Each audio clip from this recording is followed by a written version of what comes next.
नमस्कार दोस्तों, मैं शेख इमरान अहमद आपका लर्न हिंदी एक्सप्रेस चैनल में स्वागत करता हूं।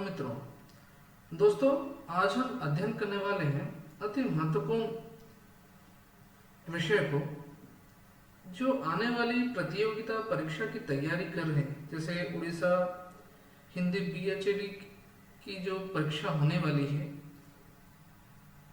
इस 2026 वर्ष में जो परीक्षा होने वाली है, उसकी नोटिफिकेशन आपको अपकमिंग जल्दी से गवर्नमेंट नोटिफिकेशन देखने के लिए मिल जाएगी। आपको जो आपके बीएचडी प्रवेश परीक्षा है, हिंदी परीक्षा, जो आप बीएचडी कोर्स करने के लिए जो हिंदी की प्रवेश परीक्षा है, वो आपको मतलब जो बच्चे तैयारी कर रहे हैं, वो बच्चे अच्छी तरीके से पढ़ाई करिए।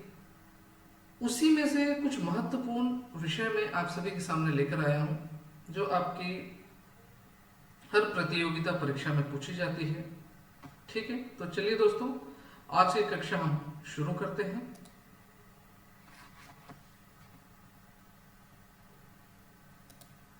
दोस्तों देखिए, आज हम संक्षिप्त परिचय अध्ययन करने वाले हैं। जो सामान्य परिचय है, जो कवि की सामान्य परिचय, आपको हर प्रतियोगिता परीक्षा में हिंदी विषय से संबंधित यदि कुछ प्रश्न यदि पूछा जाए, चाहे आपकी कोई भी कॉम्पिटिटिव की परीक्षा हो, या शिक्षक की पात्रता की परीक्षा हो, या शिक्षक पद हेतु परीक्षा हो, या अपकमिंग जो आने वाली बीएचडी हिंदी की प्रवेश परीक्षा हो, या आपकी सीएचएससी जो 12वीं कक्षा के बच्चे जो बोर्ड की परीक्षा देते हैं, या 10वीं कक्षा के बच्चे जो बोर्ड की परीक्षा देते हैं, सभी में हिंदी कवि या कहानीकार या लेखक से संबंधित संक्षिप्त परिचय से प्रश्न पूछे ही जाते हैं। तो ये सभी महत्वपूर्ण परीक्षा में संक्षिप्त कवि परिचय से प्रश्न पूछे जाते हैं। तो आज हम दो महत्वपूर्ण संक्षिप्त कवि परिचय हम देखने वाले हैं। और भी कवि के संबंधित परिचय है, मैं आगे आने वाली वीडियो में उनके संबंधित मुख्य बिंदु को लेकर आऊंगा, और आगे हम कक्षा जारी रखेंगे। तो निरंतर जब भी मैं वीडियो लेकर आऊं, तो महत्वपूर्ण विषय के संबंधित मैं कवि परिचय लेकर आऊंगा मित्रों। तो दोस्तों चलिए आज की कक्षा शुरू करते हैं। जो आगे अपकमिंग एसएसबी टीजीटी की वैकेंसी की तैयारी कर रहे हैं, या ओस्टेट हिंदी पात्रता परीक्षा देने वाले हैं, या ओटेट हिंदी पात्रता परीक्षा देने वाले हैं, तो वो सभी बच्चों के लिए भी महत्वपूर्ण है। संक्षिप्त कवि परिचय से आप कवि परिचय से अब देख लीजिएगा। संक्षिप्त कवि परिचय हम अध्ययन करने वाले, उससे मुख्य बिंदु से प्रश्न पूछे जाते हैं। एसएसबी टीजीटी और ओस्टेट के बच्चे बोलेंगे, सर कवि परिचय से तो प्रश्न पूछा नहीं गया है कभी, हम क्यों अध्ययन करें। देखिए मित्रों, सभी चीजों की जानकारी होनी चाहिए, हो सकता है आगे आप पूछ ले। ठीक है, तो चलिए दोस्तों, आज हम कबीरदास से संबंधित संक्षिप्त परिचय कवि परिचय को देखेंगे। मित्रों देखिए, संत कबीरदास जी, इनका जन्म 1399 ईस्वी और निधन 1518 ईस्वी। देखिए यहाँ पर आपको मुख्य बिंदु में बताना चाहूंगा। देखिए, कुछ किताबों में सन 1398 ईस्वी दी गई है, याद रखिएगा। ठीक है, 1398, कुछ किताबों में 1399 ईस्वी। तो आप देखिएगा परीक्षा में, आप ऑप्शन देखिएगा। ठीक है, बहुविकल्पिक जो प्रश्न है उसमें 4 ऑप्शन देखिएगा। यदि 1399 होगा तो और 3 गलत होगा, यदि 1398 होगा तो और 3 गलत होगा। उसी के हिसाब से आप ऑप्शन की चुनाव कीजिएगा। ठीक है, अभी देखिए 1399 ईस्वी में कबीरदास जी का जन्म है, और निधन सन 1518 ईस्वी को निधन हुआ। तो जन्म कहाँ हुआ ये भी हमें याद रखना है। उत्तर प्रदेश के बताया गया, उत्तर प्रदेश के काशी जिले में एक लहरतारा तालाब के किनारे एक नवजात शिशु को एक विधवा ब्राह्मण महिला ने वहां पर छोड़ दिया था। ठीक है, ये याद रखना जन्म स्थान। और निधन उत्तर प्रदेश के मगहर में ही संत कबीरदास जी का निधन हुआ, ये चीज आपको याद रखना है। ठीक है, कहते हैं कबीर का जन्म हिंदू परिवार में हुआ और पालन पोषण किन्होंने किया? नीरू और नीमा नामक दो जुलाहे दंपति, अर्थात नीरू और नीमा जो मुसलमान संप्रदाय के दो व्यक्ति पति पत्नी थे, ठीक है। इन्होंने संत कबीरदास जी का पालन पोषण किया और ये रामानंद के शिष्य थे, ठीक है। कबीर निम्न वर्ग में पैदा हुए। कबीरदास जी भक्तिकालीन युगीन के एक महत्वपूर्ण कवि हैं, याद रखना, ठीक है। ज्यादा शिक्षा दीक्षा इन्हें मिली नहीं, ठीक है, क्योंकि बताया जाता है संत कबीरदास जी अपने अनुभवों के माध्यम से जो उन्होंने जीवन में देखा उसी को ही उन्होंने बताया। उनके जो शिष्य थे, शिष्य का नाम क्या है? धर्मदास। इन्होंने बीजक नामक ग्रंथ में संत कबीरदास जी जो भी अनुभव उन्होंने किया है जीवन से संबंधित वही चीजों को बीजक नामक ग्रंथ में लिखा, ठीक है।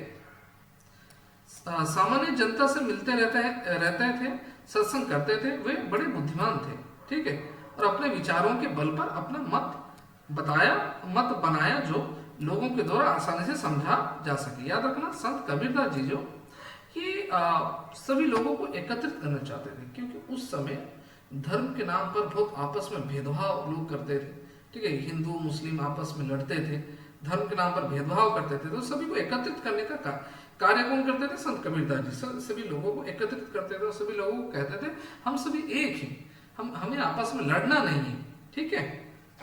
और संत कबीरदास जी निर्गुणवादी कवि थे, मतलब संत कबीरदास जी कहते थे भगवान का कोई आकार नहीं है, भगवान निराकार है, मेरा ब्रह्मा निराकार है, ना कोई उसका रंग है ना रूप है, ठीक है। वो क्या है? निराकार है, वो हर जगह बसे हुए हैं, कौन? भगवान, ठीक है। बाहरी धार्मिक क्रियाकलापों पर जोर ना देकर मानसिक पवित्रता, श्रद्धा, प्रेम, शुद्ध आचरण और ईश्वर भक्ति पर जोर देते थे। उन्होंने माला जपने, तिलक लगाने, मूर्ति पूजा करने का विरोध किया संत कबीरदास जी, ठीक है। सभी प्रकार के भेदभाव को दूर करने का प्रयास इन्होंने किया। और यहाँ पर महत्वपूर्ण चीजें देखिए, हिंदू और मुसलमानों के कर्मकांडों की ये मजाक उड़ाते थे, खिल्ली उड़ाते थे, क्यों ना आपस में लड़ते थे, ठीक है। और ये निर्गुण निराकार थे, कौन? संत कबीरदास निर्गुणवादी कवि थे, मतलब ये कहते थे मेरा ब्रह्म निराकार है, अर्थात उसका आकार या रंग रूप नहीं है। और वे अद्वैत सिद्धांत को मानते थे, कौन? संत कबीरदास जी कहते थे ईश्वर एक है, ठीक है, अनादि अनंत है, जीवन उनका अंश है, संसार माया है, संसार को माया कहते थे, ठीक है। मनुष्य जीवन अनमोल है, ठीक है, साधना करते करते ब्रह्मा को पाना है, ठीक है। आगे कबीरदास साधारण जनता की भावनाओं को उन्हीं की भाषा में कहने वाले सर्वश्रेष्ठ कवि थे, ठीक है। और अनपढ़ जनता सभी को समान रूप से प्रिय लगते हैं। बात बात में कबीर के दोहे गाकर लोग जीवन के संकट समय में रास्ता ढूंढ लेते हैं। तो मित्रों ये महत्वपूर्ण है, ठीक है। इतनी चीजों को मैंने यहाँ पे अंडरलाइन कर दिया है, अब देख लीजिएगा, ठीक है। तो कहने का तात्पर्य, कहने का सारांश है, संत कबीरदास जी जो थे ये निर्गुणवादी कवि थे। ये मतलब भगवान का आकार, भगवान का रंग, भगवान का रूप इनको मानते नहीं थे। ये कहते थे भगवान का आकार रंग रूप मनुष्य ने ही दिया है, ठीक है, भगवान निराकार है। यदि भगवान की तुम्हें प्राप्ति करनी है, पवित्र होकर एक जगह पे बैठकर भगवान का ध्यान मग्न करो, भगवान तुम्हें अपने हृदय में मिलेंगे, क्योंकि भगवान हर जगह बसे हुए, कण कण में बसे हुए। ये कहना किनका है? संत कबीरदास जी का, ठीक है। तो मित्रों चलिए दूसरा हम देखते हैं महत्वपूर्ण कवि सूरदास जी के बारे में, जीवन कवि परिचय हम देखते हैं। मित्रों सूरदास जी कौन से पद गाते थे? याद रखना, विनय पद गाते थे, ठीक है। 1478 ईस्वी में इनका जन्म हुआ और 1583 में निधन। किनका? सूरदास जी का। सूरदास जी का जन्म 1478 ईस्वी में और निधन 1583 ईस्वी में। महाकवि सूरदास का जन्म कहाँ पे हुआ? दिल्ली के निकट ब्रज की ओर स्थित सिही नामक गांव में सारस्वत ब्राह्मण परिवार में हुआ था। किनका? सूरदास जी का। और बताया जाता है संत जो सूरदास जी हैं, कवि सूरदास जी, ये जन्म से अंधे थे, ठीक है। कुछ लोगों में आपस में मतभेद है, लेकिन ज्यादातर यही बताया गया है किताबों में जो सूरदास जी जन्म से अंधे थे, ठीक है। कहा गया है कि वे जन्मान थे, ये भी कहा है कि बाद में अंधे हो गए। कुछ लोग बोलते नहीं, उन्होंने ऐसे पूरे कर्म किए तो बाद में ही मतलब उन्होंने खुद के चक्षु को ये अंधा कर दिया, ठीक है, आंखों को अंधा कर दिया। ये चीजें कुछ लोग बताते हैं, लेकिन ज्यादातर विद्वान ये बताते थे वो जन्म से अंधे थे, ठीक है, जन्मान थे वो। जो हो उनका साहित्य उनके गहरे जीवाणु भाव का परिचय देता है, क्योंकि ये मतलब सूरदास जी जो कवि सूरदास हैं, ये बाल गोपाल भगवान श्री कृष्ण की इन्होंने वर्णन की है। इन्होंने बाल गोपाल के बारे में बचपन से कैसे नटखट थे, किस तरह माता यशोदा मतलब इन्हें खाना खिलाती थी, ये मतलब दुष्ट थे। भगवान श्री कृष्ण की लीलाओं के बारे में इन्होंने वर्णन किया है, उनकी वेशभूषा के बारे में वर्णन किया है, ठीक है। विद्याध्ययन के बाद वे विरामी होकर गौघाट में रहते थे। कहाँ? सूरदास जी गौघाट में रहते थे, भजन गाते थे, बहुत अच्छे संगीतज्ञ थे। वही हाँ, यहाँ ये याद रखिए, वल्लभाचार्य के शिष्य थे। कौन? सूरदास जी, उनके शिष्य हो गए। आचार्य ने सूरदास को अपने आराध्य बालकृष्ण श्रीनाथ जी की कीर्तन सेवा में लगा दिया। सूरदास ने भागवत के आधार पर कृष्ण लीला से संबंधित सूरसागर जैसे प्रसिद्ध ग्रंथ लिखा। याद रखिएगा, सूरसागर, सूरसारावली, साहित्य लहरी, ये प्रमुख तीन ग्रंथ सूरदास जी ने लिखा है, याद रखना है। सूरदास कृष्ण भक्त थे। पहले वे विनय के पद लिखते और गाते थे, जिसका विषय भक्त की दीनता और नम्रता है। वल्लभाचार्य के आदेश से वे भक्ति के पद लिखने और गाने लगे। सूरदास, याद रखना, यहां से प्रश्न पूछे जाते हैं। वात्सल्य रस के श्रेष्ठ कवि थे, वात्सल्य रस के सम्राट किन्हें कहा जाता है, प्रश्न पूछे जाते हैं परीक्षा में। सूरदास जी को। कृष्ण की बाल लीलाओं का वर्णन किया है। बच्चे के सभी मनोभावों के चित्र उन पदों में मिलते हैं। कृष्ण के लोक रंजनकारी लीलाओं के वर्णन में वे रम गए। राधा कृष्ण के प्रेम वर्णन भी किया। वे कृष्ण के प्रति अनन्य भक्ति, शरणागति और संपूर्ण भरोसा रखते थे। श्रृंगार के संयोग और वियोग पदों का वर्णन, गोपी उद्धव संवाद, भ्रमर गीत साथ, ये भ्रमर गीत भी सूरदास जी ने लिखा है, ठीक है।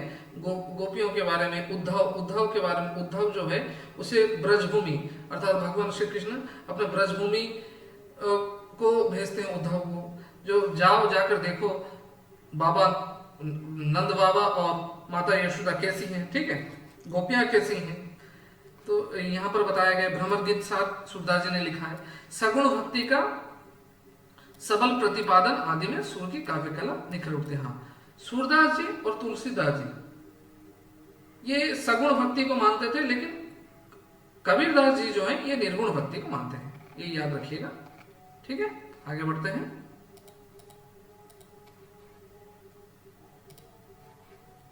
देखिए, ब्रज भाषा को उन्होंने काव्य भाषा के रूप में प्रतिष्ठित कर दिया। उनके पद में भावात्मकता, हाँ, ब्रज भाषा को उन्होंने काव्य भाषा, हाँ, ब्रज भाषा में लिखा। याद रखना, सूरदास जी ब्रज भाषा में लिखा है।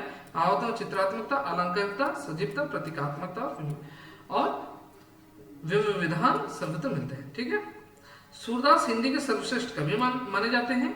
उन्हें हिंदी काव्य का सूर्य, याद रखना, हिंदी काव्य का सूर्य किसे कहा जाता है? सूरदास जी को, ठीक है। सूर तुलसी शशि।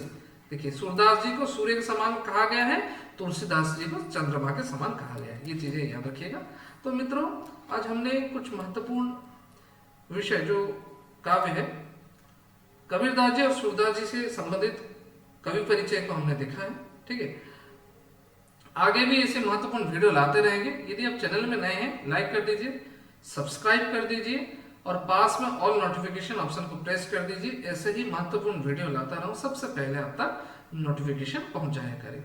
और मित्रों, मैंने ये वीडियो की डिस्क्रिप्शन में व्हाट्सएप ग्रुप की लिंक, टेलीग्राम ग्रुप की लिंक और ट्विटर की लिंक मैंने दे दिया है। वहां पर जाकर आप ज्वाइन हो जाइए, ताकि जो भी महत्वपूर्ण वीडियो के संबंधित सबसे पहले मैं ग्रुप में डाल दिया करूंगा और विषय से संबंधित हम प्रश्न उत्तर वहां पर डिस्कशन करते रहेंगे। तो चलिए दोस्तों, आज की कक्षा को हम समाप्त करते हैं। जय हिंद, जय भारत, वंदे मातरम, नमस्कार।